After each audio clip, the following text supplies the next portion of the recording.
আমরা মনে করি আজকের এই আমাদের বসা এবং আজকের এই আলোচনা এটা বাংলাদেশের আগামীর অগ্রযাত্রার জন্য একটি গুরুত্বপূর্ণ অধ্যায় রচনা করবে সেই প্রত্যাশা নিয়ে আমরা এখানে এসেছি।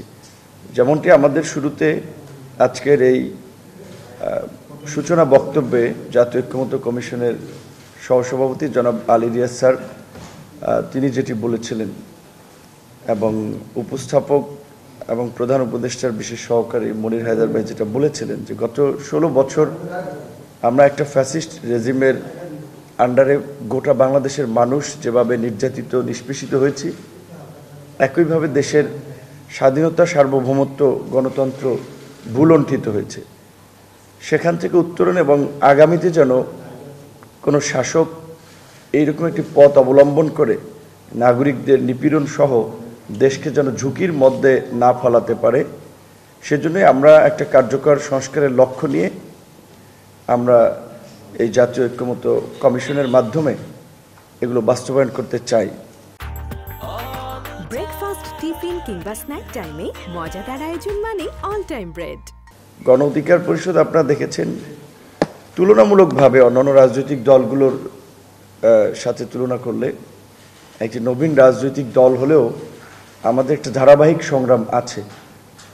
এই যে আজকের পরিবর্তন, যে বৈষম্য বিরোধী আন্দোলনকে কেন্দ্র করে 2018 সালে সরকারি চাকরিতে বৈষম্যের বিরুদ্ধে সেই কোটা সংস্কার আন্দোলন, 2018 সালে আজকের এই যারা বসা এখানে তাদের মাধ্যমেই সূচনা। এবং এটা তো সবার খেয়াল আছে যে একটা সিম্পল স্টুডেন্ট মুভমেন্ট কিছু দাবি দেওয়া নিয়ে আমরা 17 ফেব্রুয়ারি থেকে শুরু করেছিলাম এবং সেটা 4 অক্টোবর একটা লিখিত প্রজ্ঞাপনের মধ্যে দিয়ে প্রায় 8 মাসের অধিক সময় সে আন্দোলন হয়েছে। এবং সে আন্দোলন করতে গিয়ে আমরা ধারাবাহিকভাবে হামলা, মামলা, জেল, কিন্তু আমরা হাল ছাড়ি নেই। যে তরুণদের যে হাল না ছাড়ার প্রবণতা, শেষ পর্যন্ত আমরা কিছুটা হলেও আমাদের অধিকার আদায়ে আমরা বিজয়ী হয়েছিলাম।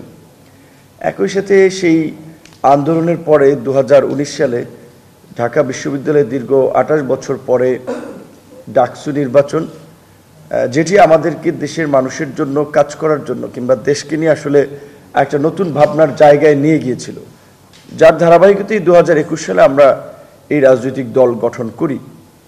পাশাপাশি আমরা আরও বিভিন্ন শ্রেণী পেশার মানুষের সংগ্রাম লক্ষ্য করেছি। বিশেষ করে এখানে যারা ঐক্যমত্য কমিশনের আছেন তাদের মধ্যে ইফতেখার সাহেব, বদিউল আলম ভাই, তারা দীর্ঘদিন ধরেই তারা একজনে একটা সমাজ সংস্কার দুর্নীতির বিরুদ্ধে তাদের যে লড়াই এবং সুশাসন জবাবদিহিতা নিশ্চিত করতে বদিউল আলম মজুমদার সহ আরও এখানে যারা আছেন তারাও স্ব জায়গা থেকে চেষ্টা করে গেছেন।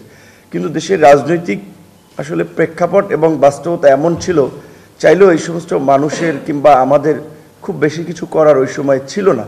কিন্তু আমরা একটা প্রেক্ষাপট তৈরি করতে পেরেছি এই জুলাই গণ অভ্যুত্থানের মধ্যে দিয়ে। কাজেই আমরা সকলে যেন আসলে একটু জোর দিয়ে হলেও কমিটেড থেকেও যেন দেশ জাতির বৃহত্তর স্বার্থে এই কার্যকর সংস্কারগুলো আমরা বাস্তবায়ন করি।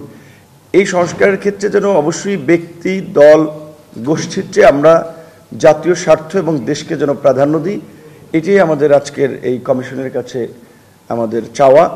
এবং একই সাথে কমিশনের মাধ্যমে যেহেতু হেড অব দ্য গভর্নমেন্ট আমাদের সকলের সম্মানিত প্রধান উপদেষ্টা ডক্টর মোহাম্মদ ইউনূস, তারই যেহেতু তারা মনোনীত টিম, তাদের মাধ্যমে প্রধান উপদেষ্টার কাছেও আমাদের এটি আহ্বান থাকবে, যে কোনো মূল্যে যেই সংস্কারগুলো আলাপ আলোচনার মধ্যে দিয়ে ঠিক হবে সেগুলো এই সরকারের অধীনেই বাস্তবায়ন করতে হবে। ধন্যবাদ।